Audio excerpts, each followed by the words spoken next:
Tumbal nyawa. Ini kisah pesugihan Gunung Kawi, tempat berdoa konglomerat dalam negeri.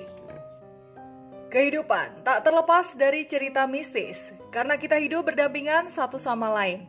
Lantas ada cerita mistis apa hari ini? Tetap di Sangkalai.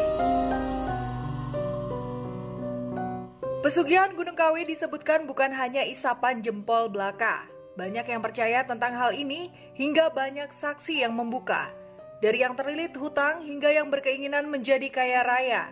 Diketahui Gunung Kawi bisa menjadi solusinya.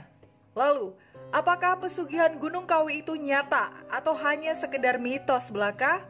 Di video kali ini kita akan membahasnya bersama-sama. Namun sebelum melanjutkan menonton video ini, kamu bisa klik tombol subscribe terlebih dahulu dan jangan lupa nyalakan lonceng untuk terus mengikuti update channel ini. Klik tombol like-nya dan jangan lupa share video ini sebanyak-banyaknya. Apa itu pesugihan Gunung Kawi? Gunung Kawi adalah sebuah gunung berapi yang terletak di Malang, Jawa Timur. Lebih tepatnya, gunung ini berada di Kecamatan Wonosari. Mitos tentang Gunung Kawi menjadi tempat pesugihan sudah terdengar seantero negeri. Dari zaman dahulu hingga saat ini, Gunung Kawi masih dipercaya sebagai sumber rezeki bagi beberapa orang yang sudah membuktikannya sendiri. Pesugihan sendiri adalah sebuah ritual yang bertujuan mendatangkan kekayaan instan yang menggiurkan. Pada umumnya, pesugihan ini dilakukan dengan menggunakan bantuan setan atau jin. Salah satunya adalah pesugihan yang ada di Gunung Kawi ini. Bukan hanya sekedar mitos, banyak saksi yang membeberkan kesaktian-kesaktian yang ada di Gunung Kawi. Namun ceritanya, kekayaan hasil dari pesugihan di Gunung Kawi disebutkan tak akan abadi. Penguasa gunung akan mengambil kembali jika pelaku sudah meninggal dunia. Tetapi dari beberapa sumber menyebutkan, kekayaan hasil pesugihan di Gunung Kawi bisa saja turun-temurun. Dengan syarat pelaku utama harus menjual umur sendiri atau nyawa keluarga yang memiliki hubungan darah sepersusuan. Sejarah. Di Gunung Kawi sendiri adalah tempat pemakaman atau pesarean yang dikeramatkan. Di pesarean tersebut terdapat makam Kanjeng Kiai Zakaria II dan Raden Mas Imam Sujono. Kiai Zakaria dikenal dengan sebutan Eyang Jugo, yang merupakan kerabat dari Keraton Kartosuro. Mereka adalah seorang bangsawan yang ikut berperang melawan penjajah di bawah kepemimpinan Pangeran Diponegoro. Kemudian mereka lari ke Jawa bagian timur karena mengalami kekalahan setelah Perang Jawa.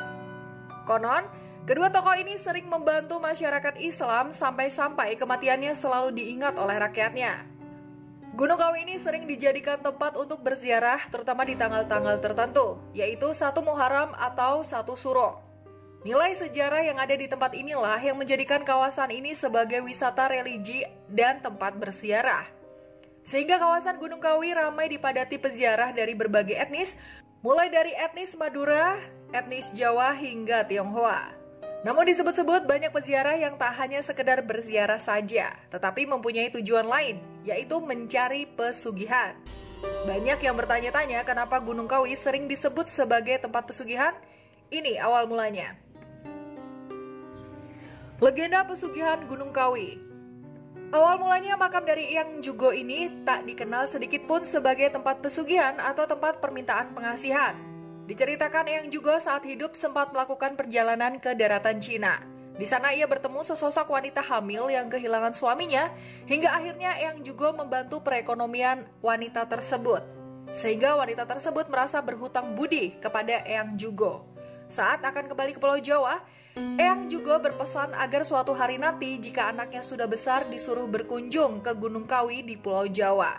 Anak wanita itu bernama Tamyang. Di era 40-an, Tamyang diketahui datang ke Gunung Kawi dimaksudkan ingin membalas kebaikan Eyang Jugo yang membantu ibunya dan dirinya dulu. Tamyang diketahui selalu merawat makam Eyang Jugo dan mendirikan tempat berdoa dengan gaya Cina. Sejak saat itulah, tempat ini ramai dikunjungi oleh beberapa masyarakat. Yang paling terkenal adalah 2 konglomerat dari Indonesia yang diketahui sering melakukan doa-doa di sini. Kedua bos besar itu adalah pendiri Rokok Bentul dan pendiri BCA. Namun hal ini masih menjadi berita simpang siur yang belum diketahui titik terangnya.